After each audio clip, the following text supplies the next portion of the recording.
Look at your skin right now, whatever color it is, pale, tan, brown, deep black. It wasn't always that way. Not for your ancestors, not for anyone's. Here's something that sounds impossible. Every single human being on this planet, every race, every nationality, every skin tone you have ever seen in your entire life, descended from the exact same ancestor. One person, one family line. And that ancestor's skin wasn't white.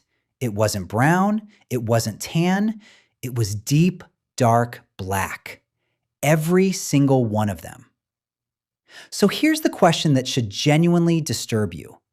If we all started out as the exact same color, what happened? Why does your skin look nothing like theirs? Why does your neighbor's skin look nothing like yours? The answer has nothing to do with beauty, nothing to do with culture. It's about survival, and something that is happening inside your skin right now in this exact moment that you have probably never once thought about. Over the last 300,000 years, the human body was quietly rewritten. Not overnight, not by choice. One shade, one generation, one region of the planet at a time. And once you understand what triggered it, you'll never look at your own skin the same way again.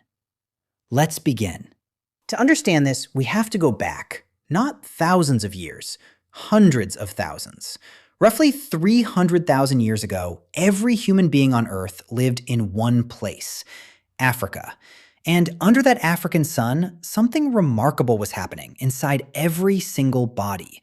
The sun beating down, day after day, generation after generation, wasn't just warmth.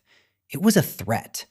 Because sunlight carries something dangerous hidden inside it, ultraviolet radiation. You can't see it, you can't feel it in the moment, but it quietly damages the cells beneath your skin, breaking apart the very DNA that tells your body how to grow, how to repair itself, how to survive. Too much of it and the damage builds up.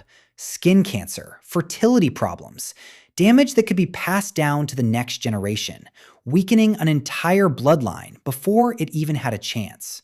In a place like equatorial Africa, where the sun is relentless nearly every single day of the year, this wasn't a small risk. It was one of the greatest threats the human body has ever faced. So evolution did what it always does. It searched for a solution. And the answer it found was already inside the skin itself, a pigment called melanin. Melanin is essentially a natural shield. It absorbs ultraviolet radiation before it can reach the deeper, more vulnerable layers of skin, scattering that dangerous energy before it does any real damage. The more melanin a body produced, the more protection it had. And in a place where the sun never let up, more protection meant more survival.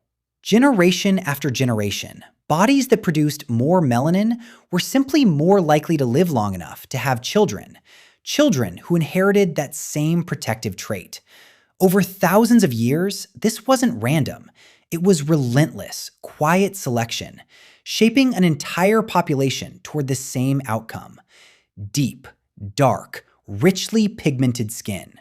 Not a preference, not an accident, a survival tool, forged directly by the sun itself.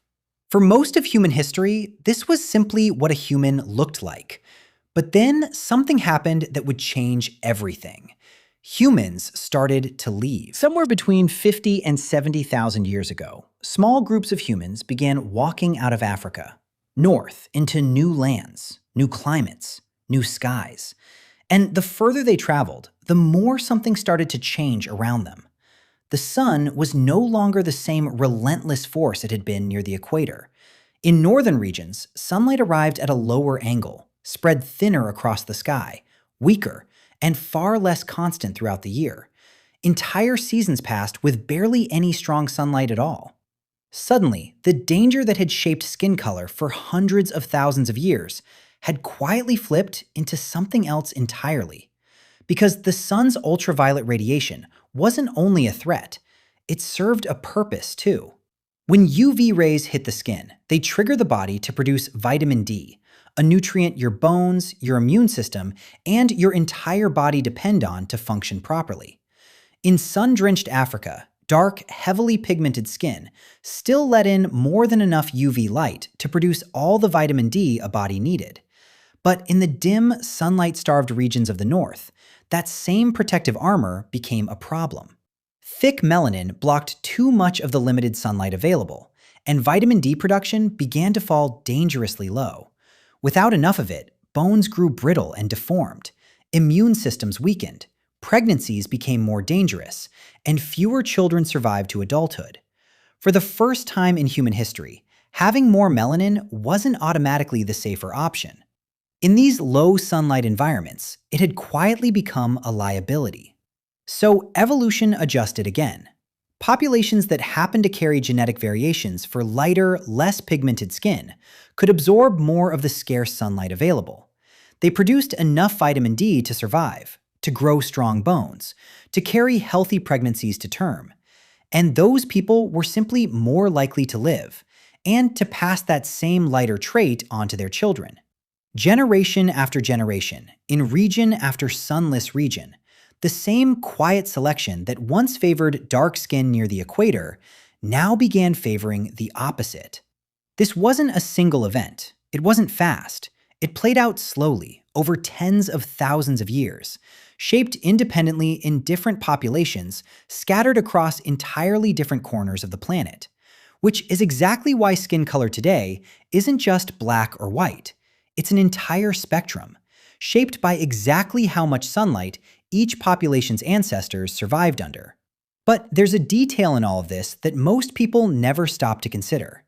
If this entire transformation was driven by something as simple as latitude and sunlight, why did it happen at such different speeds, in different places, leaving some traces still visible in our DNA today? The answer lies in something scientists discovered only recently, hidden deep inside human DNA itself. Skin color isn't controlled by just one gene. It's shaped by dozens of them, working together, each one adjusting how much melanin your body produces. And these genes didn't all evolve at the same time, or at the same speed. Some populations, like certain groups in Europe, show genetic evidence that their skin only fully lightened within the last 8 to 12,000 years, remarkably recent in evolutionary terms. Other populations show much older, much slower shifts, stretched across tens of thousands of years. Some groups, surprisingly, kept darker skin even at higher latitudes, because their diet, rich in vitamin D from fish and animal fat, meant they never faced the same pressure to lighten in the first place. Skin color, it turns out, was never a single switch flipped on or off. It was an intricate, ongoing negotiation between sunlight, diet, geography, and survival, playing out differently in every corner of the globe, sometimes over thousands of generations, sometimes surprisingly fast. And this process isn't even finished. Human populations continue to migrate, mix, and adapt, and researchers believe human skin color may still be slowly shifting today, guided by the exact same evolutionary pressures that shaped it hundreds of thousands of years ago. So the next time you look at your own skin, or notice how different it looks from someone standing right next to you, remember what you're actually looking at. Not a difference in value, not a difference in worth. A living record of exactly where your ancestors survived, how much sunlight they endured, and the extraordinary invisible war their bodies fought against the sky itself for hundreds of thousands of years, just so you could be standing here today. Every skin tone on this planet tells the exact same story, written in a different chapter. If you enjoyed uncovering this story, don't forget to like, share, and subscribe, because sometimes the most personal thing about you holds the oldest story in human history. Thanks for watching, and we'll see you in the next one.